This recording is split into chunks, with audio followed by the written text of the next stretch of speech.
অম্ল এবং ক্ষারক সম্পর্কিত আজকে আমরা খুবই গুরুত্বপূর্ণ একটি মতবাদ নিয়ে আলোচনা করব, সেটি হলো ব্রনস্টেড-লাউরি মতবাদ। ব্রনস্টেড-লাউরি মতবাদ অনুসারে অম্ল হলো যারা H+ বা প্রোটন দান করে থাকে এবং ক্ষারক হলো যারা H+ গ্রহণ করে থাকে। এটি আমরা খুব সহজে একটি উদাহরণ দিয়ে বলতে পারি। যেমন অ্যামোনিয়া যখন হাইড্রোক্লোরিক অ্যাসিডের সাথে হাইড্রোক্লোরিক অ্যাসিডের জলীয় দ্রবণে যদি আমরা অ্যামোনিয়া গ্যাস চালনা করে থাকি, সেই ক্ষেত্রে দেখা যায় যেহেতু হাইড্রোক্লোরিক অ্যাসিডের জলীয় দ্রবণে হাইড্রোক্লোরিক অ্যাসিড H+ এবং Cl- এরকম দুটি আয়নে বিভক্ত হয়ে থাকে, তখন অ্যামোনিয়া H+ গ্রহণ করে থাকে।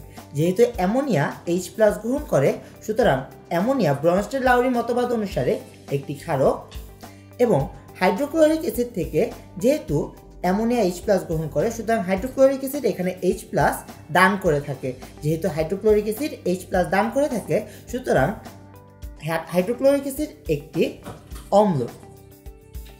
তাহলে আমরা এই বিক্রিয়া পাচ্ছি যে অ্যামোনিয়া H+ গ্রহণ করে অ্যামোনিয়াম আয়ন এবং হাইড্রোক্লোরিক অ্যাসিড H+ ত্যাগ করে ক্লোরাইড আয়নে পরিণত হচ্ছে। সুতরাং আমরা সামারিতে বলতে পারি যে ব্রনস্টেড-লাউরি মতবাদ অনুসারে যারা H+ দান করে তারা অম্ল এবং যারা H+ গ্রহণ করে তারা ক্ষারক।